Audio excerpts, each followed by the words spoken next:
Are you ready to be in a relationship?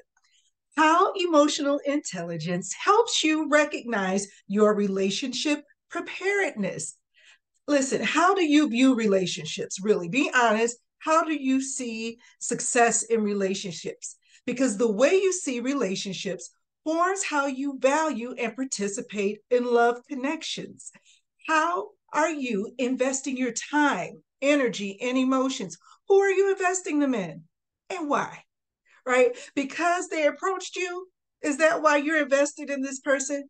Because you've been with them for a long time or you know them from the past? Is that why you're giving them all your energy? Because you feel like you can help him get back on track with his life? Or you think that somehow you look better to your friends and other people because you're connected with this person? You're with this person who's had a checkered past and is a little bit rough around the edges, but he has potential, you say. Some of the things that you look for in a relationship does not inspire a happy relationship at all. You deserve to have the relationship that is loving and healthy and thriving. You are capable of being in a relationship where you are trusting and you're trustworthy. Listen, there is more you need to understand about a worthy mate than what he looks like or where he works or where he lives in order to have a happy relationship. Okay? Today, we're diving headfirst into the thrilling world of love relationships. Have you ever wondered about the different levels of love connections and how far they can reach? Love goes far beyond just swiping right or sharing a laugh over coffee. It's a journey through three unique phases, and they're all worth exploring. But here's the kicker. Are you truly ready for a love relationship? It's not about finding the perfect match, it's about being the perfect match yourself. So if you are trying to understand all of these layers and you really want to dig deep and find out about love, maybe what you're missing, and if you are ready for this ride, then I want you to stick around. Hit the subscribe button and give me a shout out in the comments and let me know about this show. But for right now, let's get this show on the road, okay?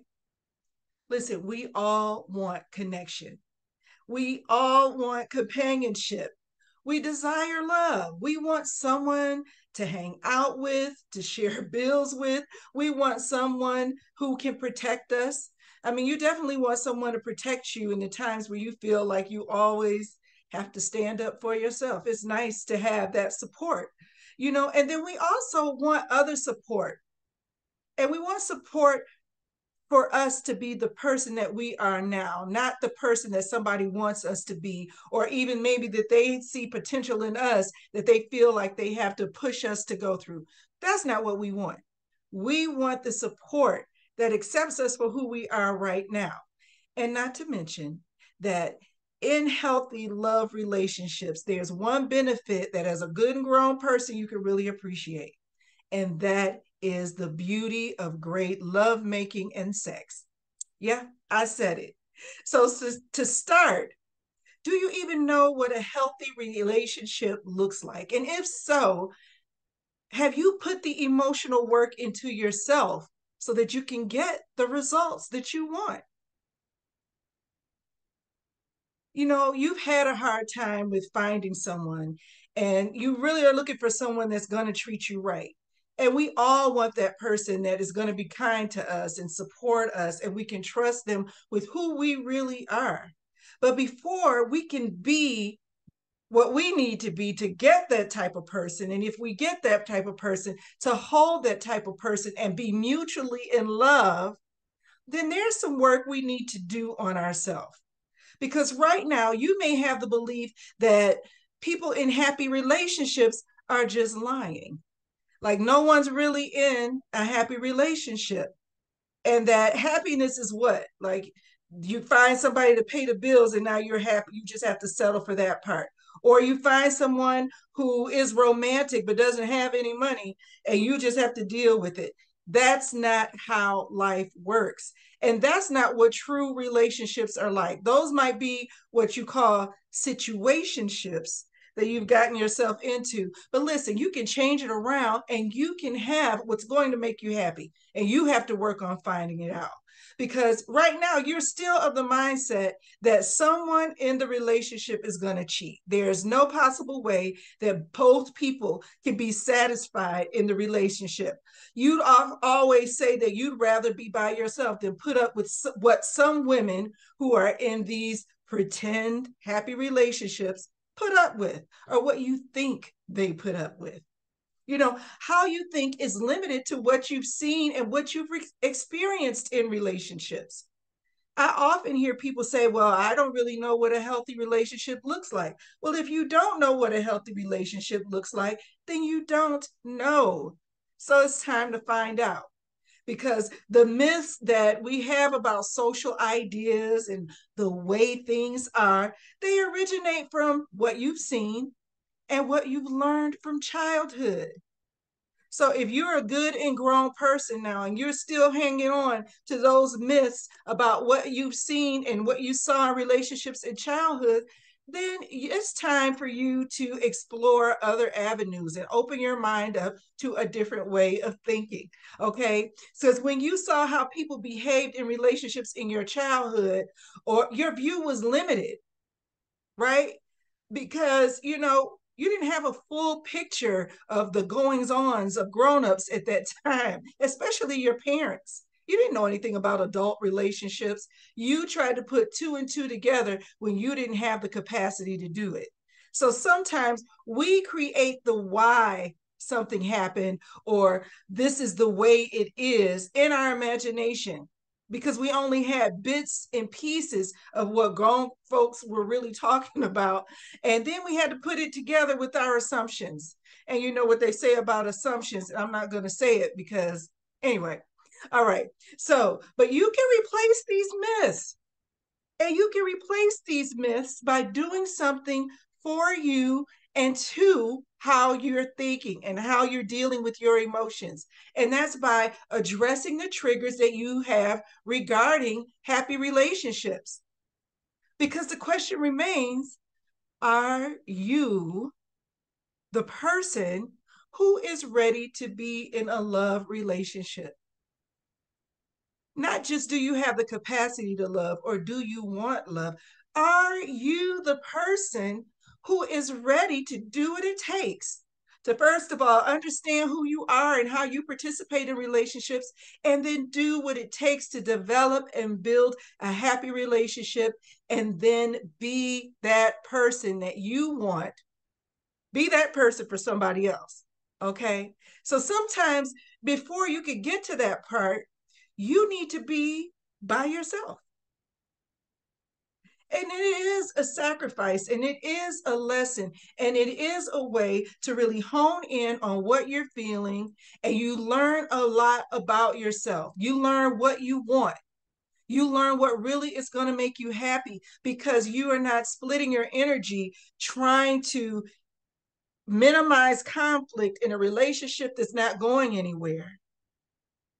And you can put more time and effort into building up and making your surroundings what you want them to be. You can nurture and spend time with your child. You can do your house the way it makes you happy. You can work on some of the things in your emotions that you know you need working on, like the past, like what you've been through, addressing some anger issues, addressing trust issues, right? Because you've been wrong too in relationships of the past. It's not all about the other person or what they didn't do. It's about your actions and how your thinking was at the time and how you showed up. Because of the way that you felt about those bad relationships that you've been in the past, you built up a wall of protection that prevents you from being open right now. It prevents you from opening up yourself to vulnerability. And the only way you're going to find that love that you're looking for with that person who is all into the real you is by learning how to break down some of those bricks that's on that wall. If you go back in maybe about 3 or 4 videos ago, I had a YouTube video about building up the type of garden that you want. And you really need to be introspective to find out what it is you really want in your life, meaning that you need to work on you so you understand if what you desire is just what you see on television or some ideas that you think are true because you've witnessed some bad things in your childhood in relationships with maybe people you love. Listen, you have to change that because the way that you think, you talk about it. Let me share this with you. You think that when you voice some negative ideas to other people about what you will or won't do in a relationship or what you won't take in a relationship, that somehow sounds strong and wise and like you really know yourself. Well, it doesn't. That type of negative conversation shows the other person that you're talking to two things about you. Number one, it shows that you're ashamed of the fact that you are not, or maybe have never been, in a successful love relationship. You secretly wonder what's so wrong about you that no one has committed to you in the way that other people get commitment and love, or the way that you perceive that is the ideal way to get commitment and love from a mate, right? You secretly believe that you're not worthy of such a connection. Let me tell you what you need. You need self-awareness so you can start addressing your emotions and your behavior. Because I say this all the time. If you have unaddressed emotions, that impacts your thinking. And you start putting things together that aren't together, you start looking at yourself in a way that you shouldn't look at yourself. Because if you have negative emotions, it impacts your thinking, and then your thinking impacts your behavior. How you even deal with members of the opposite sex, how you even talk about relationships to other people, how you handle anger, how you handle disappointment. Your behavior is so pivotal to the relationships that you have, because not only are you impacting the people that you deal with, you're drawing in a certain type of person. You got to know that your behavior creates a certain environment. You want to draw in the people that you want to draw in. First, you have to be that person. You have to be friendly and kind. If you want friendly and kind people in your surroundings, you have to be smart and ambitious. If you want smart and ambitious, or culture, or nice dressing, or into music, whatever you want in your environment, you have to seek it out. But you got to have your thinking right, okay?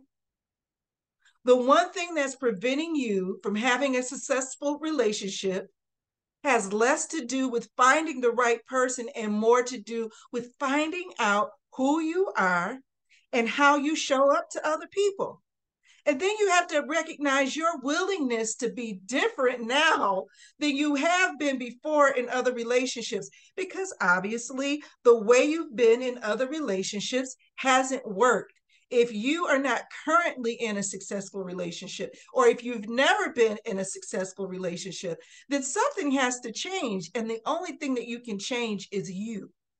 You have the ability to recognize what needs to be changed, what your triggers are, and you have the ability to create a way to deal with them. And that starts with emotional intelligence, self-awareness, and being self-aware, being aware of how you show up in other people's lives is the first step to being ready to be in a love and a serious relationship.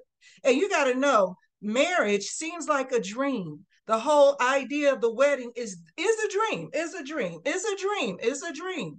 But let me tell you, it's work. It's work. You got to get in the trenches if you want to have a successful marriage, okay?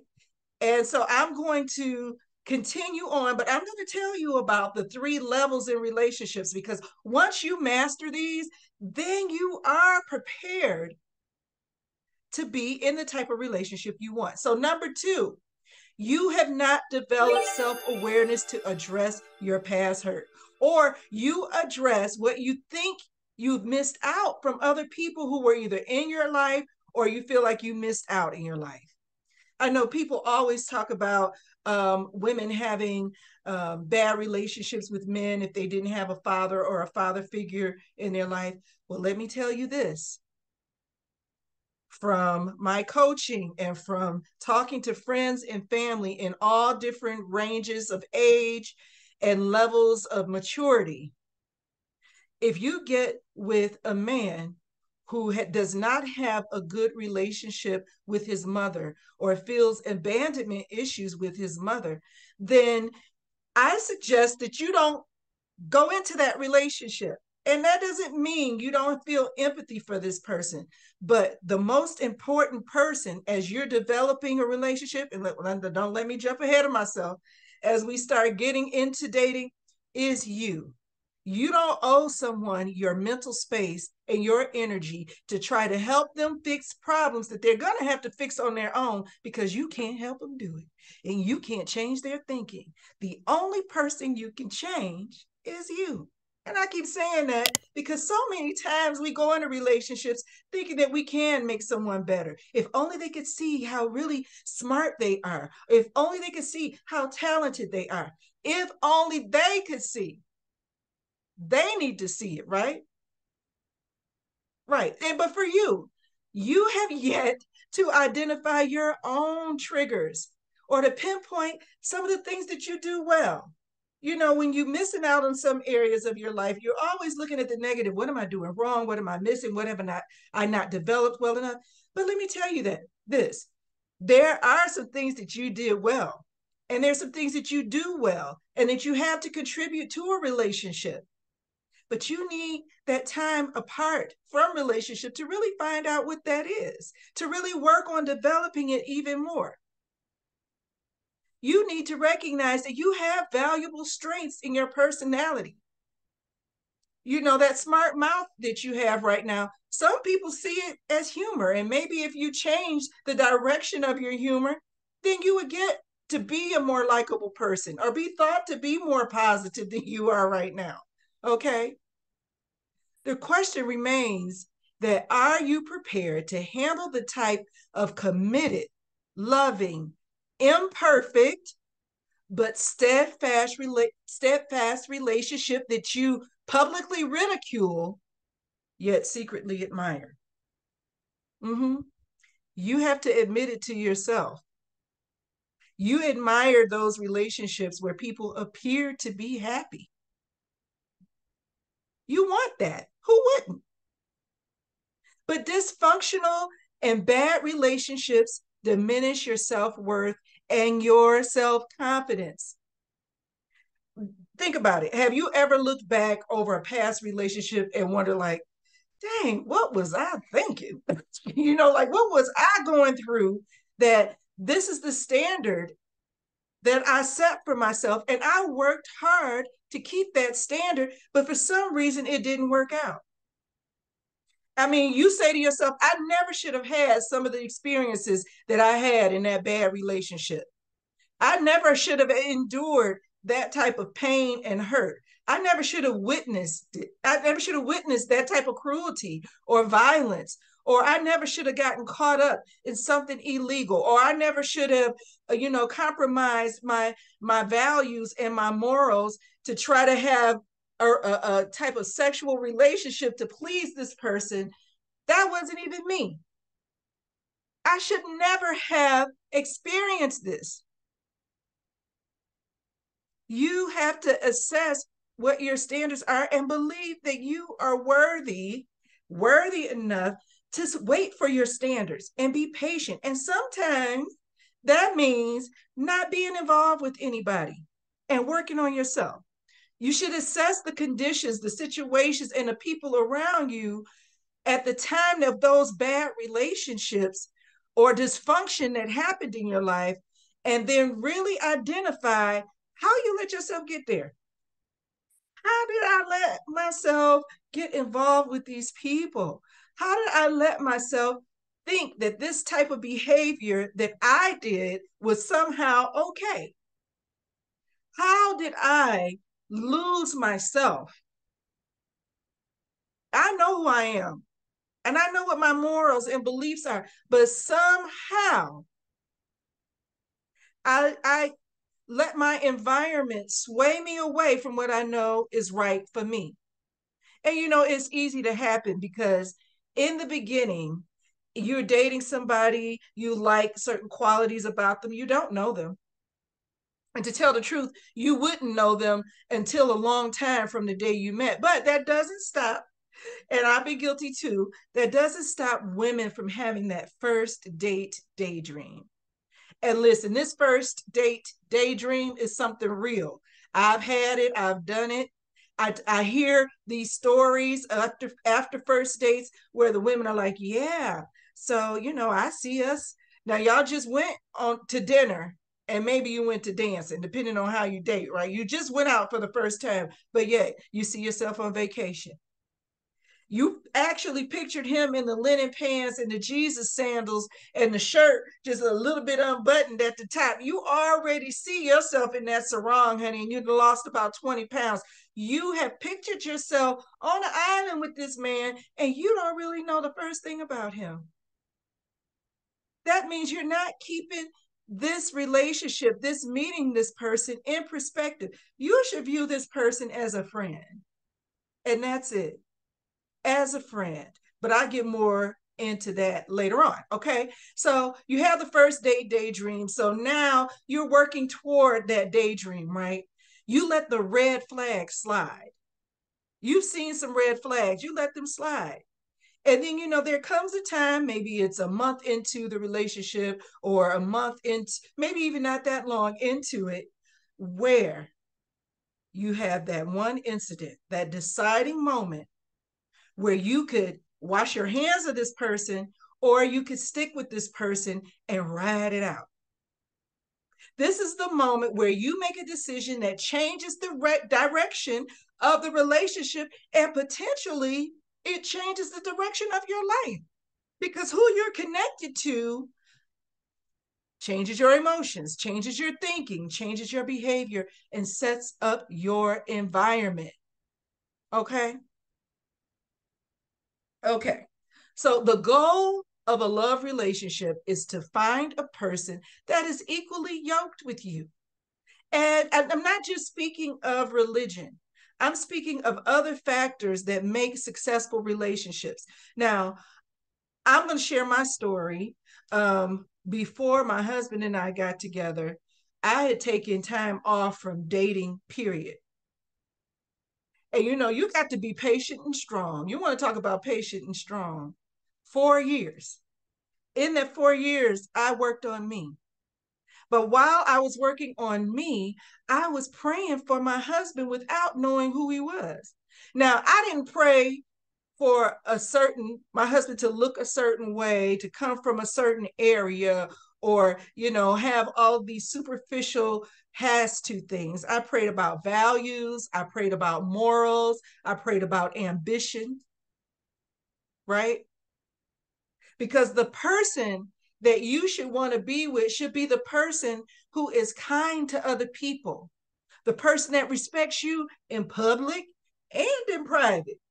You know, they should honor you, they should support you in your endeavors, they should trust you, and they should be trustworthy as well.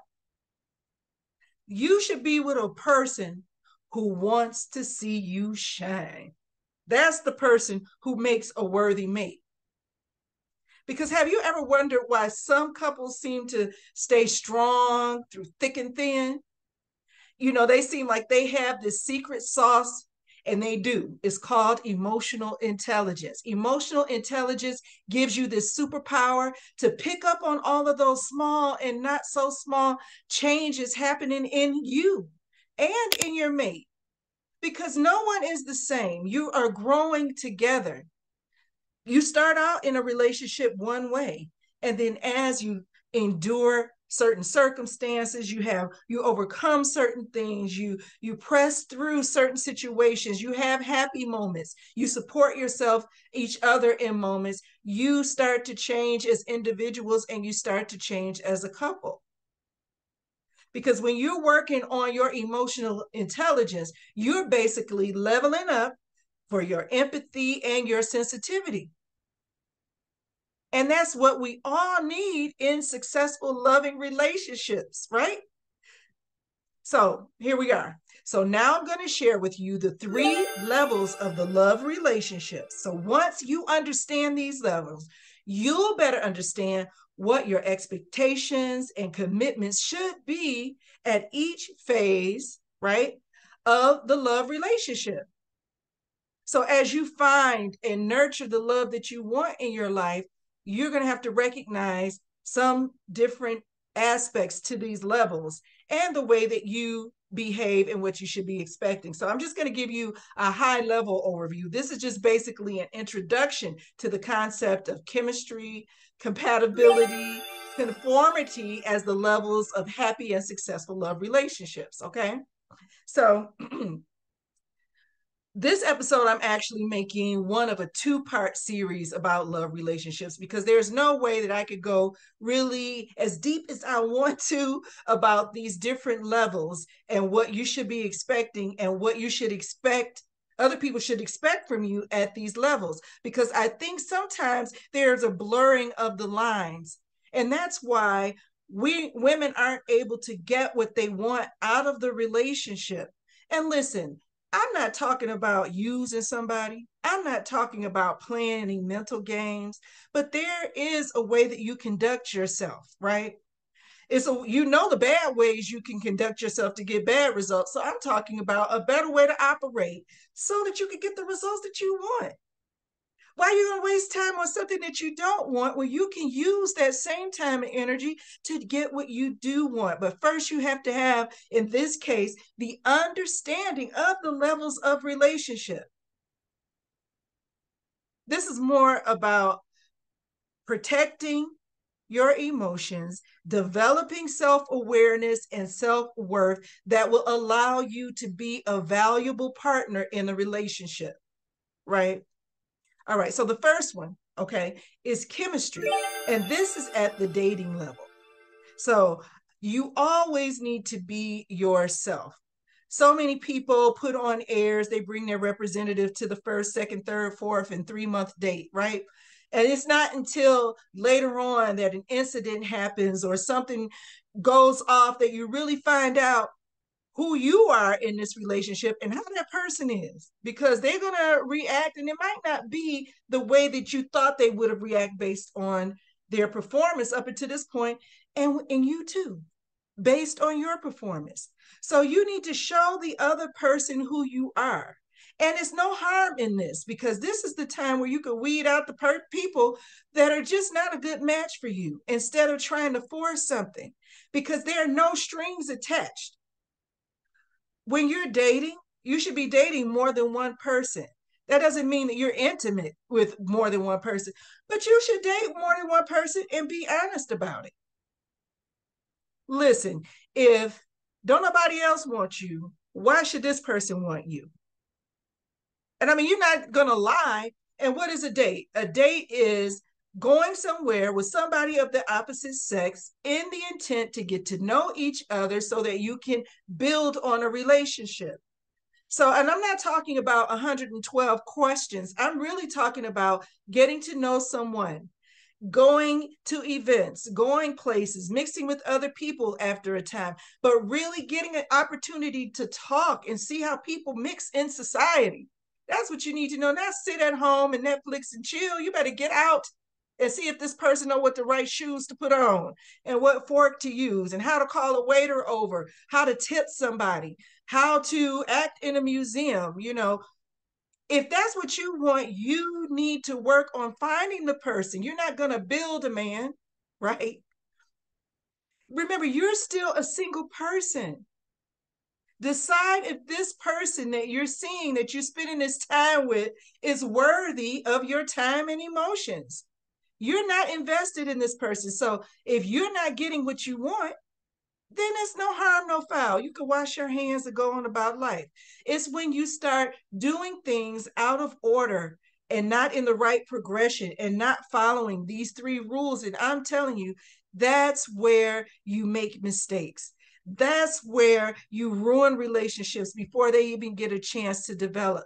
That's where your impatience has you in situations and doing things that you were never meant to do, right?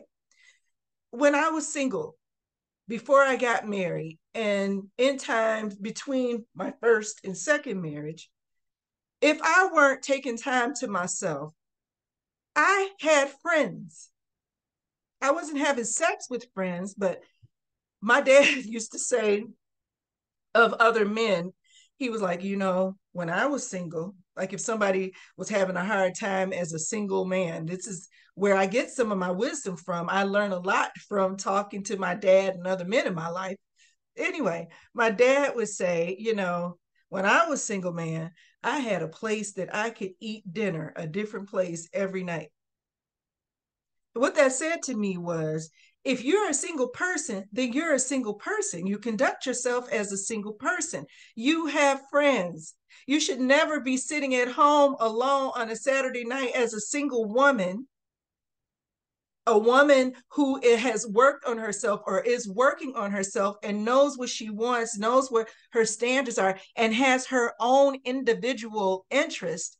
You should never be lonely and without someone to go to dinner with, or someone to escort you somewhere, or someone to help you move some furniture, or someone to fix something in your house. You should never be without someone as a friend that you can call on.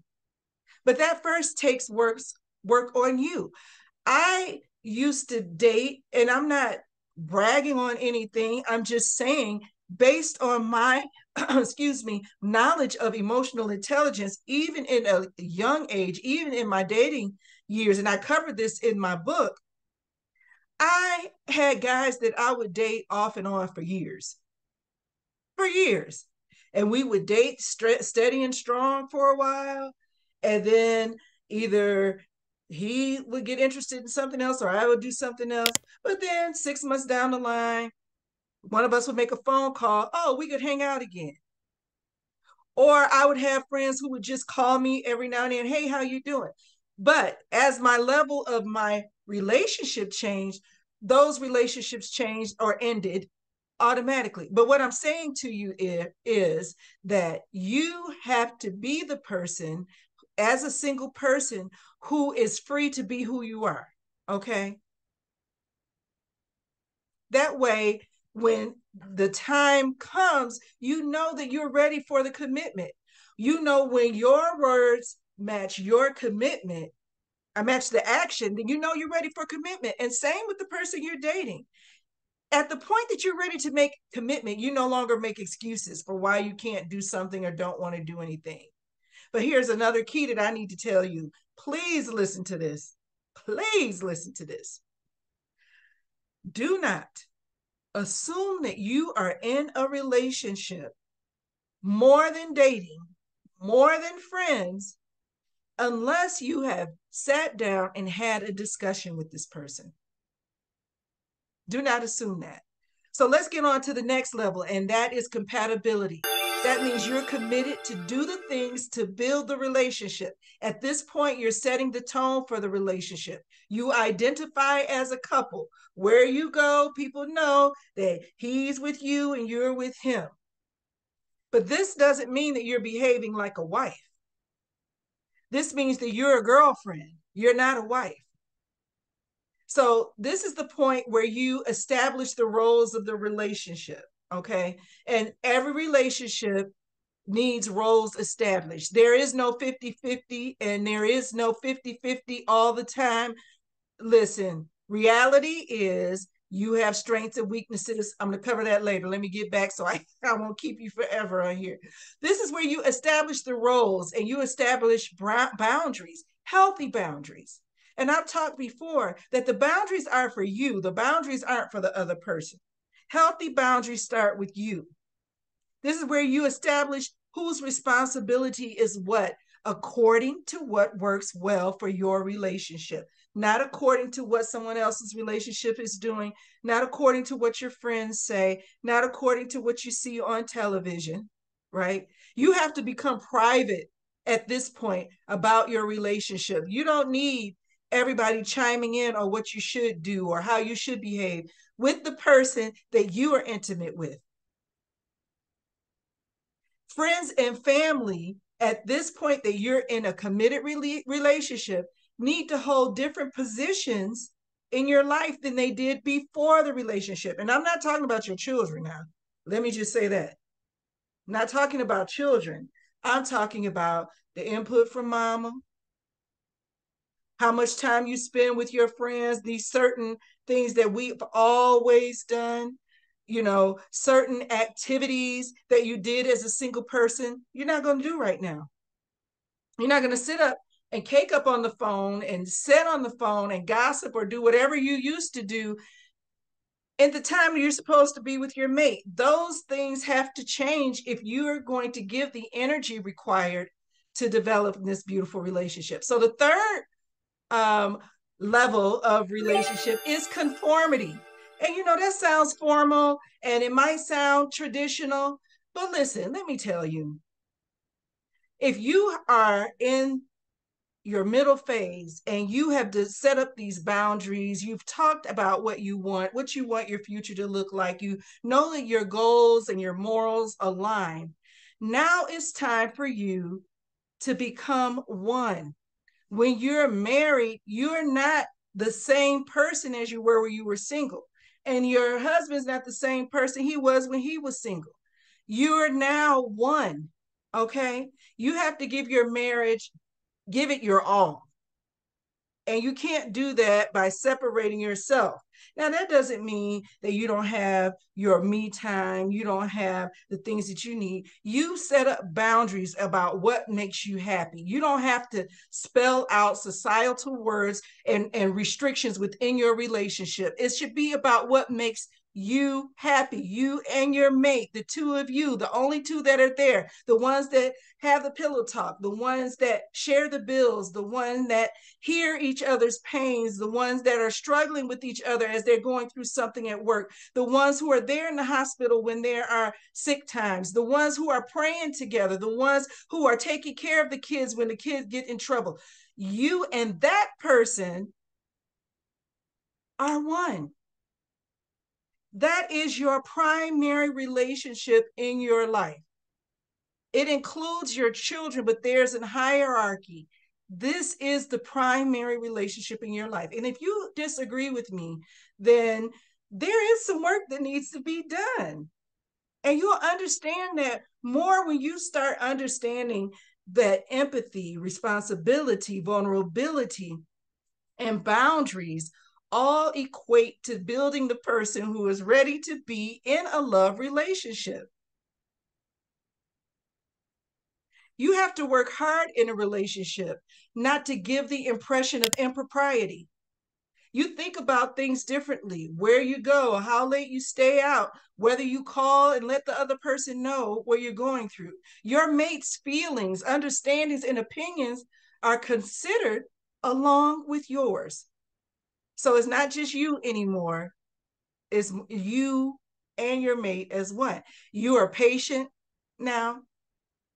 You work on improving your communication because you don't want to say something wrong. You don't want to say something that you don't mean. You definitely don't want to say something that you can't take back, right? So you got to handle your communication because in a marriage, you are a helpmeet. I know it sounds funny, but you are a helpmeet. In Genesis 2:18, it says, "It's not good that man should be alone. I will make him an helpmeet for him." Now, what does that mean? Okay, essentially, a helpmeet is a special design partner or companion. Think of it as someone perfectly crafted to complement and assist you in life's journey. So we aren't one perfect person by ourselves. No one is a perfect person. But if we've identified our strengths and our weaknesses, and this other person can help us where we're weak, and we can help them where we're weak, then that's the assist that we need. That's the help me. So in the context of emotional intelligence and relationships, being a helpmeet translates into being emotionally in tune to your partner's needs and understanding their feelings and offering unwavering support. City Journal magazine states that married people live longer, healthier, happier, sexier, and have more affluent lives. It's all about being that loving and empathetic partner who generally cares for the emotional well being of the significant other. You genuinely cares how they feel, how they're doing in every aspect, in every interaction. You want to make their life better for being in it. And you can't do that if you don't know who you are and what you truly bring to the table. So it says you are happier spiritually, emotionally, and physically, but you can't use sex as a bargaining chip. In a marriage relationship, you're one. You can't use withhold sex. It's not yours to do that with. And if there's something that you don't particularly like about an act in sex, you guys need to talk about it. And maybe you should loosen up and try to figure out if it doesn't violate your morals, your moral standards, is something you just don't like. Maybe you should learn to like it. But anyway, you are a supportive and trusting person in a relationship, and you're also trustworthy. That's right. So, emotional intelligence means for you to have success, address the past, start building the future you desire, and become a master at setting healthy boundaries and exercising vulnerability. You know what? When you're emotionally intelligent in a relationship, you know how to talk to your mate and recognize their triggers. The communication in a marriage is more important to the longevity of that marriage than having a lot of money or having good and consistent sex. Next Tuesday, we'll continue our talk about love relationships, and I'll go into detail about the key principles for you to understand so that you can master the 3 levels of the love relationship. And that's a wrap for today's eye-opening episode of Brains and Baubles with davinadandrige. We've journeyed through the intricate layers of love relationship, uncovering the 3 crucial levels and how to determine if you are truly ready for that next step. But remember, our exploration doesn't end here. The world of love, communication, and personal growth is vast, and you have the power to navigate it with finesse. Okay, so don't forget to hit that like button if you found this episode insightful, and make sure to subscribe so you never miss our empowering content. In the comments below, share your thoughts. What resonated with you with today's discussion? Have you discovered your readiness for a relationship? I'd love to hear from you. And if you're hungry for more knowledge and ready to take your personal growth to that next level, consider my sophisticated empowerment course.